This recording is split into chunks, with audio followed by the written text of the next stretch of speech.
G7 meeting में शामिल होने के लिए पीएम मोदी देर रात जर्मनी रवाना हुए। आज हिंदुस्तानी कम्युनिटी के लोगों को करेंगे खिताब। देर रात अर्जेंटीना के सदर से भी करेंगे मुलाकात।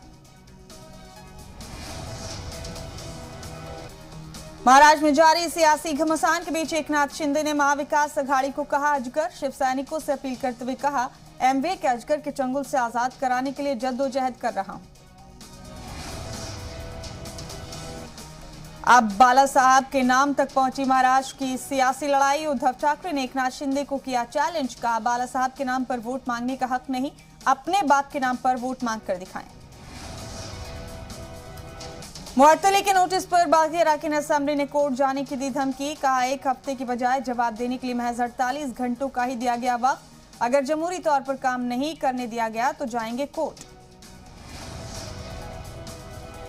3 पार्लिमानी और 7 असेंबली सीटों पर ज़िमनी इंतखाबात में वोटों की गिनती आज। यूपी के रामपुर और आजमगढ़ पार्लिमानी सीटों पर सभी की नजर। जम्मू कश्मीर में सिक्योरिटी फोर्सेस की कार्रवाई पर महबूबा मुफ्ती का बयान। कहा अपने वालिदैन अपने बच्चों को दहशतगर्दी छोड़ने के लिए कहें, क्योंकि उनके जान लेने पर सिक्योरिटी फोर्सेस को पैसा और प्रमोशन मिलता है। यूपी में अग्निपथ मंसूबे के खिलाफ पुरतशद्दुद एहतजाज करने वालों के खिलाफ एक्शन जारी। अब तक कुल 487 लोग गिरफ्तार। 30 जिलों में कुल 81 एफआईआर दर्ज। पटना में आमदनी से ज्यादा इमलाक मामले में ड्रग्स इंस्पेक्टर के घर विजिलेंस टीम की छापेमारी। अब तक 4 लग्जरी कार, 3 करोड़ कैश, लाखों की ज्वेलरी समेत कई बेनामी प्रॉपर्टी के दस्तावेजात बरामद। दिल्ली में आज गर्मी से नहीं मिलेगी राहत। 40 डिग्री सेल्सियस तक रह सकता है दिल्ली का दर्जा हरारत। शाहदरा जिले की सीमापुरी पुलिस को मिली बड़ी कामयाबी। 46 किलो गांजे के साथ 2 तस्कर गिरफ्तार। सदारती इंतखाबात में बीएसपी ने द्रौपदी मुर्मू को हिमायत देने का किया ऐलान। ममता बनर्जी को लेकर जताई नाराजगी। रामपुर और आजमगढ़ पार्लिमानी ज़िमनी इंतखाब के आ जाएंगे नतीजे। सुबह 8 बजे शुरू हुई वोटों की गिनती। रूस यूक्रेन जंग के बीच आज से जर्मनी में G7 ममालिक की 3 दिनों की मीटिंग। रूस और कई पाबंदी लगाने पर हो सकता है फैसला।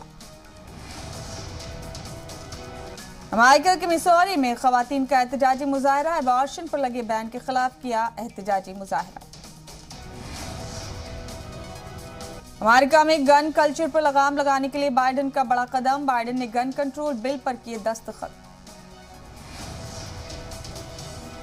अफगानिस्तान में जलजले के बाद का ड्रोन वीडियो आया सामने। जलजले के सबब 1000 से ज्यादा लोगों ने गंवाई थी जान। रूस यूक्रेन जंग का आज 123वां दिन। सेवेरोडोनेत्स्क पर रूस ने किया कब्जा। ज़ेलेंस्की ने माना जंग का बोझ बर्दाश्त करना मुश्किल, लेकिन कहा हारे हुए शहरों को दोबारा जीतेंगे। यूक्रेन के सेवेरोडोनेत्स्क शहर पर रूस का पूरी तरह कब्जा। मशरिकी हिस्से में यूक्रेनी फौज की पकड़ हुई कमजोर। यूक्रेन ने रूसी फौजी काफिले पर किया हमला। रूसी फौजियों ने की जवाबी कार्रवाई। मशरिकी हिस्से में रूसी कब्जे पर बोले ज़ेलेंस्की। का खोए हुए शहरों को वापस जीतेगा यूक्रेन। यूक्रेन के दूसरे सबसे बड़े शहर खार्किव पर रूस ने फिर किया मिसाइल हमला। 123 दिन से जारी जंग में खार्किव की कई रिहायशी और सरकारी इमारतें हो चुकी हैं तबाह। हिंदुस्तान और आयरलैंड के बीच 2 मैचों की T20 सीरीज की आज से शुरुआत। डबलिन में खेला जाएगा पहला मैच। बेयरस्टो ओवरटन ने तोड़ा 62 साल पुराना रिकॉर्ड। दोनों ने इंग्लैंड की जानिब से 7वें विकेट के लिए 241 रन की साझेदारी की। हरमनप्रीत ने तोड़ा मिताली राज का रिकॉर्ड। हरमनप्रीत ने 123 मैचों में 1 सेंचुरी और 6 हाफ सेंचुरीज की मदद से 2372 रन बना लिए। रणबीर कपूर, संजय दत्त और वानी कपूर की फिल्म शमशेरा का ट्रेलर रिलीज। फिल्म डकैत के किरदार में नजर आएंगे रणबीर कपूर।